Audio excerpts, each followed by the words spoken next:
एक राजा, एक बहुत ही चतुर ब्राह्मण और एक ऐसी पहेली जिसका हल ज्ञान में नहीं बल्कि समझदारी में छुपा था। अब ये कहानी भले ही सदियों पुरानी हो, पर लीडरशिप का जो सबक इसमें है ना, वो आज भी एकदम रेलेवेंट है। चलिए देखते हैं कैसे। जरा सोचिए, एक राजा है जो अपने सबसे पढ़े लिखे विद्वान दरबारियों से एक ऐसा सवाल पूछ लेता है जिसका जवाब किसी किताब या शास्त्र में है ही नहीं। तो ये कोई मामूली इम्तिहान नहीं था, बिल्कुल नहीं।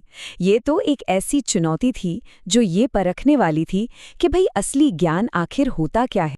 तो चलिए कहानी शुरू करते हैं। पहला हिस्सा है राजा की पहेली।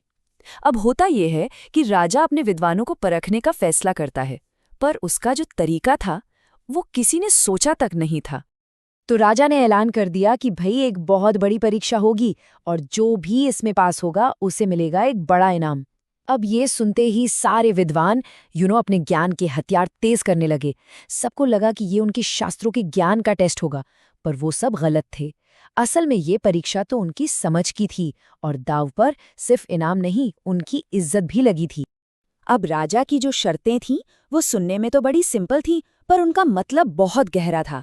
उसे असल में ज्ञान नहीं, शांति चाहिए थी।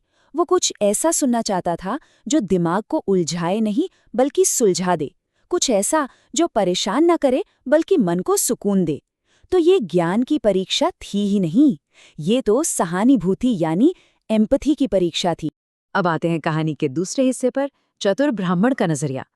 देखिए, जहां सारे विद्वान जवाब किताबों में ढूंढ रहे थे, वहीं एक ब्राह्मण था जो जवाब राजा की आंखों में खोज रहा था। उसने सवाल को नहीं बल्कि सवाल पूछने वाले इंसान को समझने की कोशिश की। और यहीं पर असली फर्क नजर आता है। बाकी सब विद्वान क्या कर रहे थे? वो अपने ज्ञान का दिखावा करना चाहते थे, लेकिन ये चतुर ब्राह्मण वो राजा से कनेक्ट करना चाहता था। उसने फौरन भांप लिया कि राजा भारी भरकम ज्ञान की बातों से इम्प्रेस नहीं होगा। उसे तो मन की शांति और एकदम क्लियर सीधी बात चाहिए। और इसी गहरी समझ के साथ वो ब्राह्मण पूरे कॉन्फिडेंस से राजा के सामने पहुंचा। उसने कोई मुश्किल फिलॉसफी नहीं बताई, बल्कि एक सीधा सा वादा किया, महाराज, मेरे शब्द आपको न उलझाएंगे न ही परेशान करेंगे। तो अब कहानी का तीसरा और सबसे जरूरी हिस्सा आता है, सादगी की शक्ति। अब ब्राह्मण ने जो किया ना, वही इस पूरी कहानी का निचोड़ है। उसका जवाब किसी बड़े बड़े ग्रंथ में नहीं बल्कि एक बहुत ही सरल कहानी में छिपा हुआ था। उस ब्राह्मण ने कोई भारी भरकम फलसफा नहीं सुनाया, नहीं, उसने तो बस एक कहानी के जरिए एक सीधी सी सलाह दी। अपनी ताकत का गलत इस्तेमाल मत करो और जो भी फैसला लो समझदारी से लो। अब ये सलाह इतनी सिंपल थी पर इतनी सच्ची थी कि यही राजा की उस मुश्किल पहेली का एकमात्र सही जवाब निकली। तो सवाल ये है कि ये तरीका काम कैसे कर गया? बहुत ही सिंपल तरीके से। एक कहानी, एक सीधा सा मैसेज और नतीजा राजा का आत्मजागरण। ये इस बात का पक्का सबूत है कि सही मैसेज देने के लिए शोर की नहीं बल्कि साफ और सीधी बात की जरूरत होती है। चलिए अब कहानी के चौथे हिस्से पर चलते हैं, एक राजा का बदलाव। ब्राह्मण के उन सरल शब्दों का असर बिल्कुल एक तीर की तरह हुआ, एकदम तेज और सीधा। वो कहानी सिर्फ कहानी नहीं रही, वो एक आईना बन गई जिसमें राजा को अपनी असली सच्चाई दिखाई दे गई। बस उस एक पल में राजा के दिमाग में सब कुछ शीशे की तरह साफ हो गया। उसे एहसास हुआ कि ब्राह्मण की यह सलाह किसी और के लिए नहीं बल्कि सीधे उसी के लिए थी। उसका अपना आलस ही उसके राज्य की तरक्की के रास्ते में सबसे बड़ी रुकावट था। और हाँ, ये बदलाव सिर्फ एक पल का नहीं था, ये तो एक पूरी यात्रा थी, आलस से लेकर आत्मबोध तक और फिर आत्मबोध से एक जिम्मेदार शासन चलाने तक।